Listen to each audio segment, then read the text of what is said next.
चीज़ समझनी है स्टमक में, आपको बहुत ही इंपॉर्टेंट चीज़ समझनी है, 3 चीज़ समझनी है, ठीक है। एक तो आपको समझना है कि हमारे स्टमक में एक हाइड्रोक्लोरिक एसिड होता है, ठीक है। दूसरा, हमारे जो स्टमक होता है उसमें एक म्यूकस भी बनता है, ठीक है। और हमारे स्टमक में एक पेप्सिन नाम का एंजाइम भी होता है, ठीक है। ये 3 चीज़ें आपको स्टमक में समझनी है और इन्हें हम क्या बोलते हैं, गैस्ट्रिक जूस बोलते हैं। क्या बोलते हैं, गैस्ट्रिक जूस। गैस्ट्रिक जूस अगर आएगा कि गैस्ट्रिक जूस क्या होता है तो आप इनका बोल दो कि HCl, म्यूकस और पेप्सिन, इन तीनों को गैस्ट्रिक जूस बोलते हैं, जो कि स्टमक में प्रेजेंट होता है, ठीक है। अब इनका क्या काम है, ये क्यों प्रेजेंट होते हैं, तो सबसे पहले आपको समझना है कि जो HCl होता है ना, HCl एक एसिड होता है और ये इतना स्ट्रॉन्ग होता है कि अगर कोई लोहे की चीज़ अगर हमारे पेट में चली जाएगी वो गल जाएगी, इतना स्ट्रॉन्ग होता है, ठीक है। तो ये एसिड का काम होता है, जो भी हमारे खाने के साथ जो जम्स आ जाते हैं, जम्स प्रेजेंट होते हैं, वो किल हो जाते हैं, ठीक है, इस HCl की वजह से। जैसे कि हमारे गंदे हाथों से हमने कुछ खा लिया या हमारे टच हो गया फेस पर या माउथ में चला गया वो जम्स, तो वो किल हो जाते हैं, ठीक है, HCl की हेल्प से। फिर आता है हमारा म्यूकस। तो म्यूकस, अब कभी आपने सोचा है कि हमारे स्टमक में एक एसिड, इतना स्ट्रॉन्ग एसिड प्रेजेंट है, तभी भी हमारे स्टमक को हार्म नहीं करता है, हमारी बॉडी को हार्म नहीं करता है, क्यों नहीं करता है, बिकॉज ऑफ दिस म्यूकस। तो म्यूकस एक ऐसा जेली लाइक सब्सटेंस होता है, एक जेली लाइक सब्सटेंस होता है जो कि स्टमक की लेयर्स में से, यानी जो स्टमक का सरफेस होता है, जे शेप का जो हमारा स्टमक होता है उसकी लेयर से प्रोड्यूस होता है ये, ठीक है। और ये क्या करता है, इसका फंक्शन क्या है, इसका फंक्शन है HCl से हमारे स्टमक को बचाना, ठीक है, HCl से हमारे स्टमक को बचाना, प्रोटेक्ट करता है, ये प्रोटेक्शन में हेल्प करता है। कौन, म्यूकस प्रोटेक्शन में हेल्प करता है, किससे प्रोटेक्शन करता है, हेल्प, HCl से। अब आता है पेप्सिन। तो पेप्सिन एक एंजाइम होता है जो कि हमारे खाने में जो प्रोटीन प्रेजेंट होता है, जो हमारे खाने में हमने कुछ भी खाया, अगर हमने दाल खाई है तो दाल में प्रोटीन प्रेजेंट होता है, तो उसको डाइजेस्ट करने में हेल्प करता है। कौन, ये एंजाइम ब्रेक डाउन करने में हेल्प करता है, डाइजेस्ट करने में हेल्प करता है। लेकिन सारा नहीं, सिर्फ और सिर्फ 50%, अप्रॉक्सीमेट 50% जो प्रोटीन का डाइजेशन है वो पेप्सिन एंजाइम करता है। कहाँ पर प्रेजेंट होते हैं, ये स्टमक में प्रेजेंट होते हैं। आई होप आपको ये डायग्राम समझना बहुत मुश्किल होता है बेटा। जिसने ये डायग्राम समझ लिया उसको बहुत सारी चीज़ें 10th क्लास तक याद रहेंगी, क्योंकि 10th क्लास में डायरेक्ट टॉपिक है ये, ठीक है। अब देखो, आपने समझ लिया, अभी तक क्या समझा, अपने स्टमक तक समझ लिया, यानी खाना हमारा स्टमक तक आ गया था।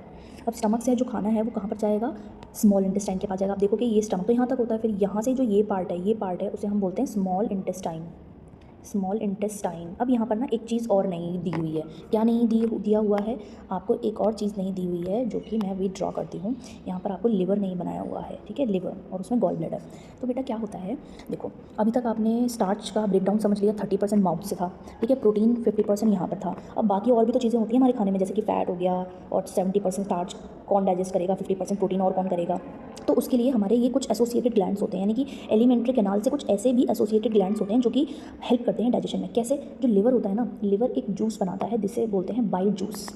अब ये जो बाइल जूस होता है ना, वो बनाता तो लिवर है, लेकिन स्टोर किसके पास करता है, गॉल ब्लैडर के पास। तो छोटा सा एक घंटी जैसा गॉल ब्लैडर होता है, ठीक है, गॉल ब्लैडर होता है, ये एसोसिएटेड ग्लैंड है, ठीक है, बस इससे कनेक्टेड है, वो पार्ट नहीं है इसका, कनेक्टेड है बस, ठीक है। तो जो गॉल ब्लैडर के अंदर क्या है, बाइल जूस है। अब बाइल जूस जो है वो कहाँ पर निकल के आ जाएगा, वो सारा निकल के स्मॉल इंटेस्टाइन के पास आ जाएगा। किस पार्ट में, इस हिस्से में। ये जो हिस्सा है ना, बहुत ही इंपॉर्टेंट हिस्सा है स्मॉल इंटेस्टाइन का। इसी हिस्से में बाकी की सारी चीज़ें होंगी, क्या क्या, जैसे बचा हुआ 70% स्टार्च, बचा हुआ 50% प्रोटीन और हमारा फैट, ठीक है। तो फैट का डाइजेशन हमारा स्मॉल इंटेस्टाइन में ही होता है। अब यहाँ पर एक और डायग्राम है जो कि यहाँ पर नहीं बना हुआ है, जिसे हम बोलते हैं पैनक्रियाज। यहाँ पर एक लीफ लाइक स्ट्रक्चर होता है जिसे हम पैनक्रियाज बोलते हैं। पैनक्रियाज में से कुछ इंपॉर्टेंट चीज़ें निकलती हैं, जैसे कि पैनक्रियाटिक अमाइलेज। अब मैं यहाँ पर लिख नहीं पाऊँगी बहुत सारा, ठीक है, पैनक्रियाटिक अमाइलेज,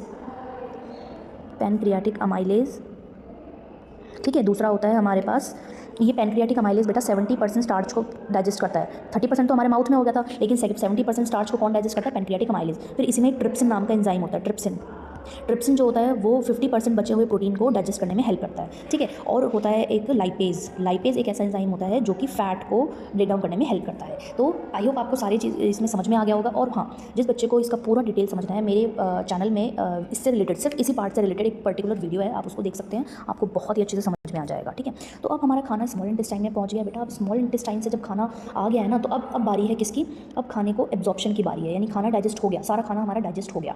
अब जो खाना है वो स्मॉल इंटेस्टाइन के बाकी के पार्ट में चला जाएगा, यानी कि स्मॉल इंटेस्टाइन की जो इस तरीके से शेप होती है, तो ये बाकी के पार्ट में चला जाएगा। अब इसका काम है एब्जॉर्प्शन करना। अब एब्जॉर्ब कैसे करेगा, देखो स्मॉल इंटेस्टाइन में ना इस तरीके की कुछ फिंगर लाइक प्रोजेक्शंस होती हैं, इन्हें हम बोलते हैं विलाई, ठीक है, विलाई।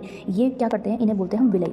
ये विलाई सरफेस एरिया प्रोवाइड कराते हैं, सरफेस एरिया, ज़्यादा से ज़्यादा सरफेस एरिया प्रोवाइड कराते हैं, ताकि जो न्यूट्रिएंट्स स्मॉल इंटेस्टाइन के पास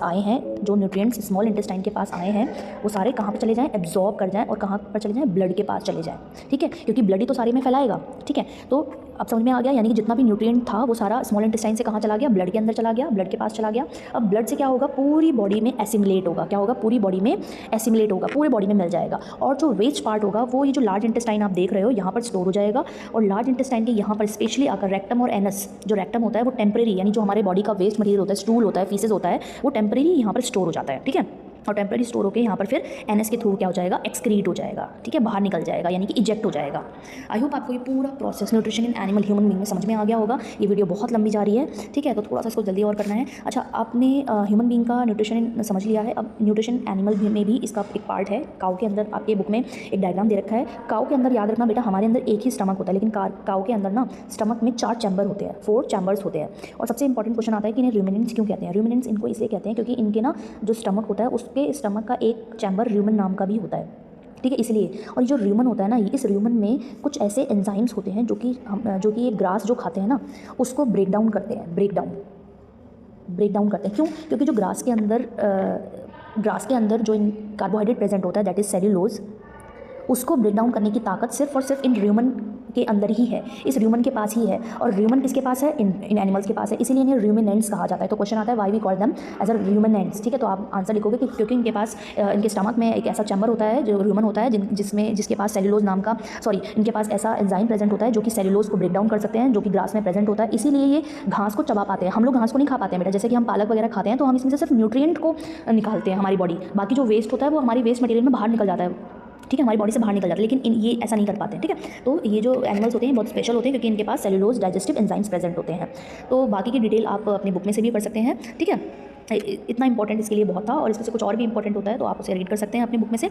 ठीक है, और यहाँ पर हमें, जैसे यहाँ पर हमने ह्यूमन बीइंग के बारे में समझ लिया, काऊ के बारे में समझ लिया, आपकी बुक में एक यूनिसेलुलर ऑर्गेनिज्म के बारे में भी है कि यूनिसेलुलर ऑर्गेनिज्म, हम तो मल्टीसेलुलर ऑर्गेनिज्म है लेकिन एक सिंगल सेल कैसे सारा न्यूट्रिशन करेगा, तो वो भी एक पॉसिबल है।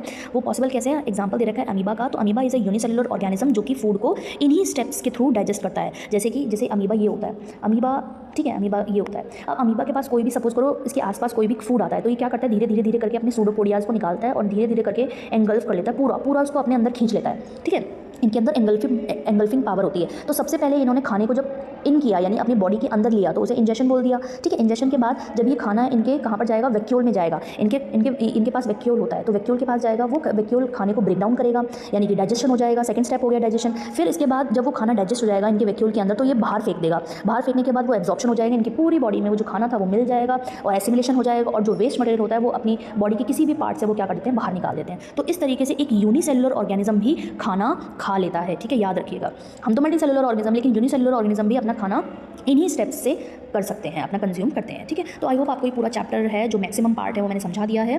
ठीक है, अभी क्वेश्चन छोड़ के जा रही हूँ, उसका आप आंसर मुझे बताएंगे। Where does digestion mainly occur? तो इन चारों ऑप्शंस में से डाइजेशन कहाँ पर मेनली होती है वो आप बताएंगे। ठीक है, तो यहाँ पर सारे पॉइंट्स भी दे रखे हैं, वो आप पढ़ लोगे। नेक्स्ट चैप्टर की वीडियो के लिए आप बने रहिए। That's all.